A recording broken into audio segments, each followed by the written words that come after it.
I am deeply suspicious and very, very cautious about joining an internet mob. Controlling a mob is an illusion. Once it organizes and once it gets enough foundational energy, it won't stop until it's spilled the blood of both the guilty and the innocent. But I've seen what happens when somebody is not having their ideas battle tested. I've seen what happens when you have heard another person describe your team's point of view, and when it comes time for you to articulate it in a live environment, it doesn't work. I really think that no matter what, it is deeply important for all of us to stop watching other people argue with idiots. Hey, this is Sean Newman, host of the SMP here in the Great White North, and you're listening to the one and only As the Crowe Podcast. Welcome back to the podcast. I'm glad you're here. Today, we're going to do an As the Crowe Flies episode. This is where I talk about something that I'm seeing going on in the world that I just want to have a monologue about. So rather than have a guest on and have me say my idea to this person, I thought I'd just share it with you. And what I want you to know about this particular episode is that I don't have an answer at the end of this. I really have a question. What do you think we should be doing? So let's get started. I've been seeing lately the term demon become really popular. It's something that has surprised me because I heard it maybe in a few kind of out there podcasts, and it was in regards to Christianity and people seeing that there was evil in the world and then referring to other people as demons.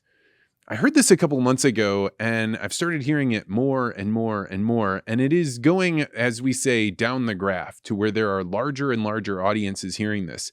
I heard it as recently as Michael Malice talking about it today on his podcast. You're welcome. I've heard Tucker Carlson talk about it, Candace Owens, even Dave Smith. So these may not be names of podcasters that you know about, but each of them have millions upon millions of followers, and they're using this term demons. It's something that has struck me because there's something deeply unsettling about this. I'm concerned that by using the term demons and by talking about people being demonically possessed, we run into a chance that we might other people. Now, I don't mean this in kind of the leftist, we need to be nice to people. I mean it in the very real and tangible way that you can say, no, those people right there, they're not people. They're something other than us. And they're wrong and bad and so bad that we don't need to listen to them, consider them, or even feel like we're doing anything wrong if we do something terrible to them. Now, I can say that I believe that evil exists in the world and that there are people out there that are putting the ideas of sex and children anywhere close to each other is bad, and I want nothing to do with it. But I do think that we want to be very, very careful about the language that's being used and what we're listening to, because this language can get swept into your mind and it can begin to poison your individual ability to think and understand what's going on around you. Now, when I was in graduate school, I did a pretty intense study on genocide and how it comes about. And there are a few key things that happen during a genocide, not least of which is the controlling of the media, but that almost always happen prior to the massive either deportation or killing of another group of people. And that is to other them. It's to use terms like vermin or demonic to be able to say that group of people, they're so awful, they have no redeemable qualities. And really, at its core, it's teaching us that we could be righteous if we get rid of these people. Now, I don't really know how to reconcile this. I have a ton of conflict in my mind about how to handle this because I see the danger presented by people that want to push ideology onto my children. And yet at the same time, I am so deeply resistant to mob action, to people saying, hey, let's gather up as a group and let's go, burn down this thing in order to get our way. And this brings me to a character that has become probably the most well-known figure on all of X to every CEO and president of a major corporation, and his name is Robby Starbuck. Robby has been leading several campaigns on agricultural groups or groups of companies that have, kind of manly guys out there. And he's saying, hey, did you know that the corporate headquarters of this company that you're buying a lot of products from, they're involved in DEI initiatives, diversity, equity, and inclusion. And he's saying, let me show you what's going on behind the scenes. Let me show you what classes they're forcing the employees to take, what sort of money they're donating to different programs. Now, do you want the customers or the people that are selling you things, do you want them to be able to do these things? And are your dollars that you're going to purchase their goods from going to ends that are ultimately bad? Now, I have to say that Robby has been incredibly successful. Just in the last, couple of months, you've seen Tractor Supply Company come out and say they're not going to do diversity, inclusion, DEI initiatives. You've seen John Deere start to walk back some of theirs. And even just recently, Harley Davidson saying, hey, we're going to take a look at what we're doing internally. It doesn't sit well with our customers. And so I have to say, if you want to push back on ideas and you can find a way to get enough social pressure for your company to change, I think that's a good thing. I think that is the way of capitalism. But I am deeply suspicious and very, very cautious about joining an internet mob and being a part of that, because that's what Robby's doing. He's using X to be able to galvanize, get a bunch of people going, showing photographs, getting them worked up, and then pointing them at the people that he is fighting against. And so, on the one hand, he's being successful, and he's even being successful on initiatives that I think are good to push back on. But at the same time, controlling a mob is an illusion. You can never control a mob once it gets going, because once it starts to consume that energy, that let's go take down this person, let's go, cancel, or let's go destroy this person, then it takes on a life force all of its own. And once it organizes and once it gets enough foundational energy, it won't stop until it's spilled the blood of both the guilty and the innocent. And I think that this is something that makes me very reluctant to support what's going on with Robby Starbuck, because I am concerned about that whipping up of people to push back on ideologies. But at the same time, I don't know. How do you fight an ideology? How do you push back and try and make sure that the companies that are putting these things out, oftentimes because they felt pressure to put them out, now feel some kind of counterbalance pressure, that feels something else going on? And this is where we run into a real problem, because a lot of times the people that are pushing these ideologies that maybe you and I don't really like, they use tactics like canceling, like mob action, like making people feel like there is a huge number of people that want this change. And so what's the way to balance against that? I think that when we use mob action, we run into a danger of, if you use the tactics of your enemies, it is not long before you become your enemies, the very thing that you were fighting against.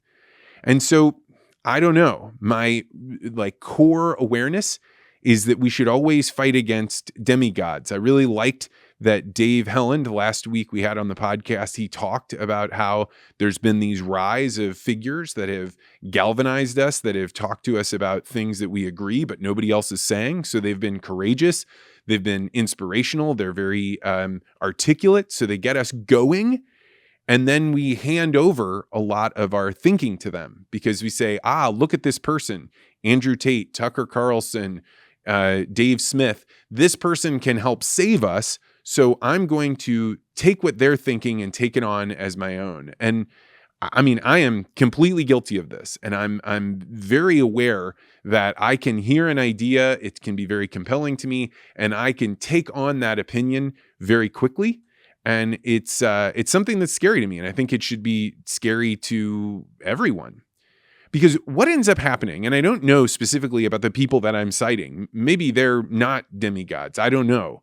But what happens with somebody that is so articulate and comes in and says, hey, I'm going to help us, I'm going to lead us, I'm going to take us into this place. And they might do it with a lot of emotional intelligence. They might do it in a way that it doesn't sound like they're trying to be a leader. They can even be like, I don't know, I'm just saying what I think is true. But over time, that energy builds. And what happens is a demigod, this person is going to ask you to make sacrifices for the we that you feel when you're listening to these people. But the reality is, with a demigod, there is not a you and me and us together. There's not.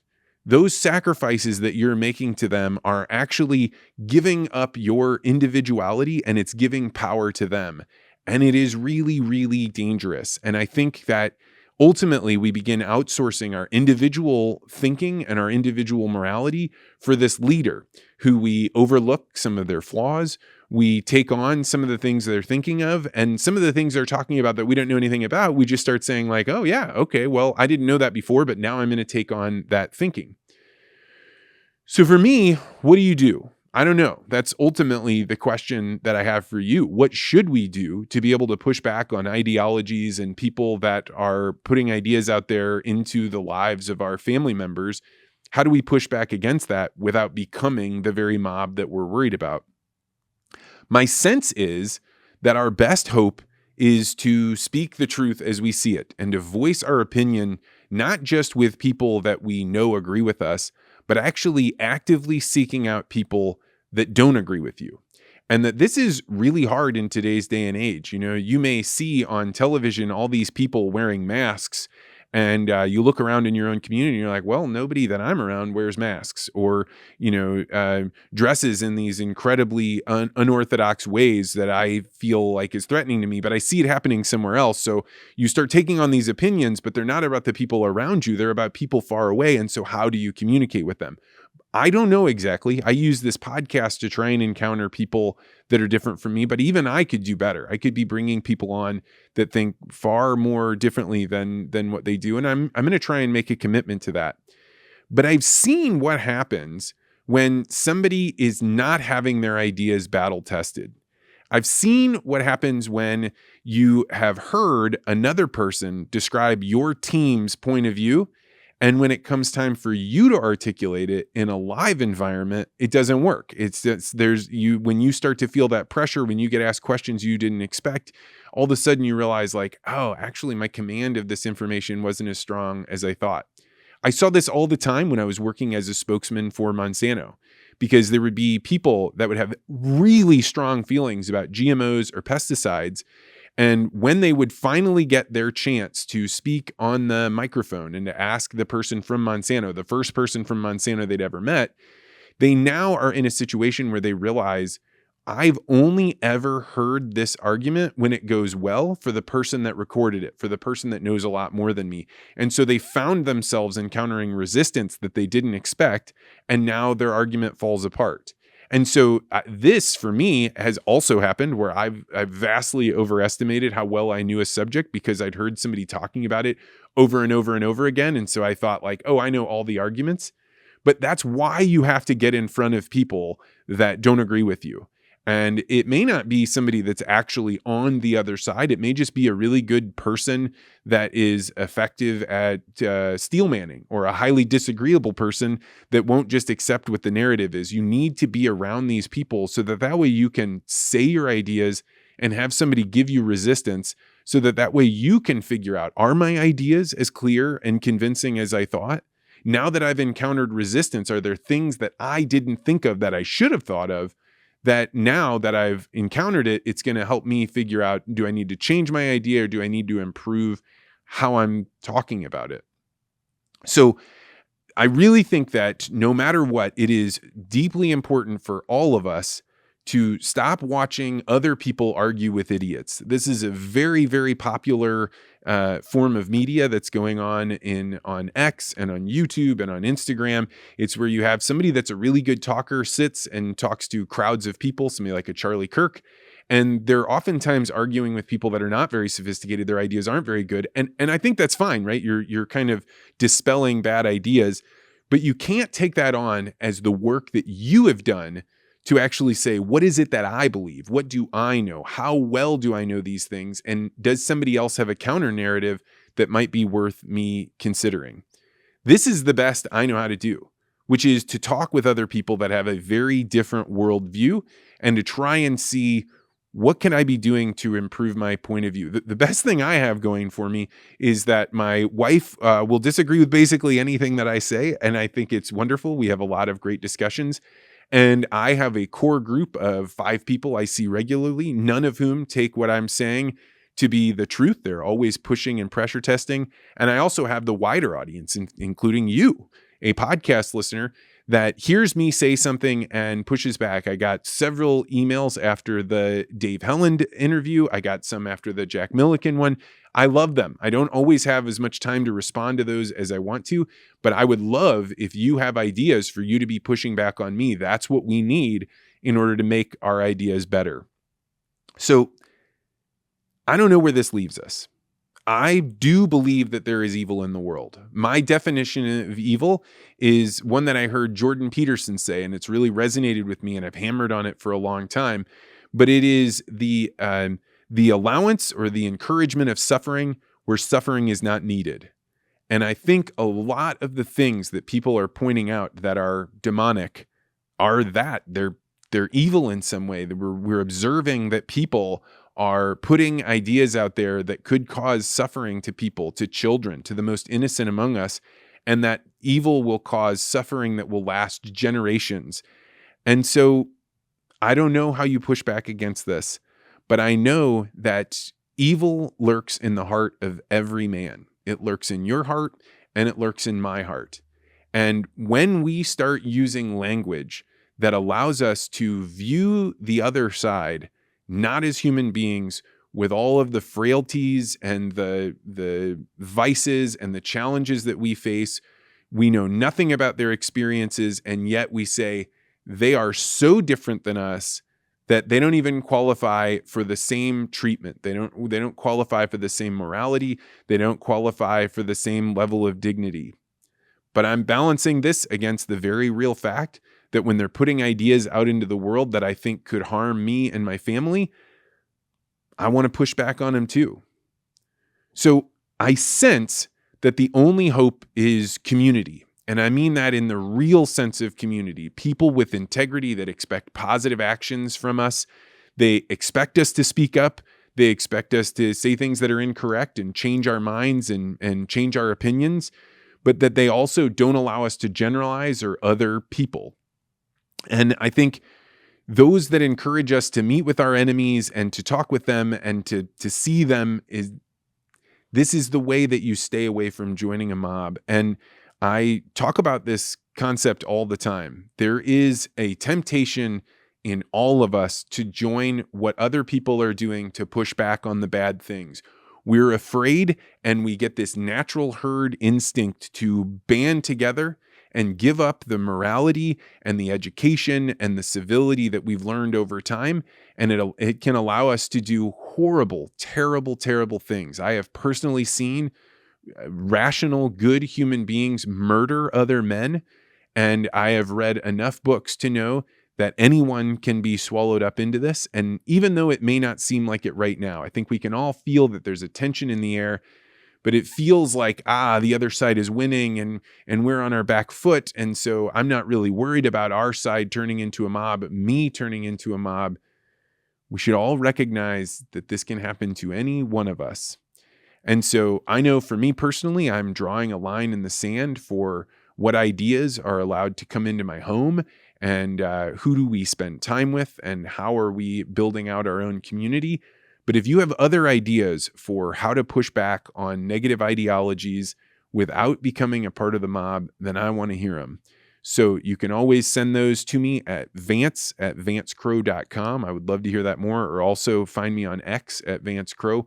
I want to talk about this because I think it is going to be a growing issue in the future. All right, I'm going to wrap up for now. I know this has been kind of a heavy topic, and it's a little bit shorter of a podcast than we normally do. But a lot of things that are going on right now for me and the whole team. If you've been listening to the Vance Crowe podcast, you might also be interested to know that we've started what we call the Ag Tribes Report. This is an effort for me to get out of my echo chamber and only listen to the certain type of ag that I am drawn towards. And it's pushing me to talk to all different parts of the ag world. What are they thinking about? What do they believe in? How do they feel about things as wide-ranging as RFID tags in cattle ears to should you be putting solar panels or wind farms on your own farm? This is a way for me to be able to figure out what are really the spirit and feelings that people have from different tribes. So if you're interested in that, we do a live show. It's 30 minutes long on Thursday evenings at 6 p.m. Central. The co-hosts are always from a different tribe, and they tell me that it is an exciting but nerve-wracking process because we go bang, bang, bang through these stories, and when we're all done, they like look wide-eyed, and they're like, man, I can't believe that went so fast. So that's been wonderful. We are also going into the fall harvest season. If you or your family would be interested in having us do a legacy interview for your family members while you're doing harvest, then go to legacyinterviews.com and hit the contact page to tell me all about it. We did this last year. We got to do something like 8 interviews in a single family farmhouse. It was wonderful. People would hop off the combine or the grain cart and come in and record their story. And then a couple months later, we sent them all their videos to be able to have and know that they could pass on their stories of their family and their family farms. And it was a wonderful experience. So go to legacyinterviews.com to find out more. All right, that is going to do it. I am going to sign off for today, but we'll be back next week with another interesting interview.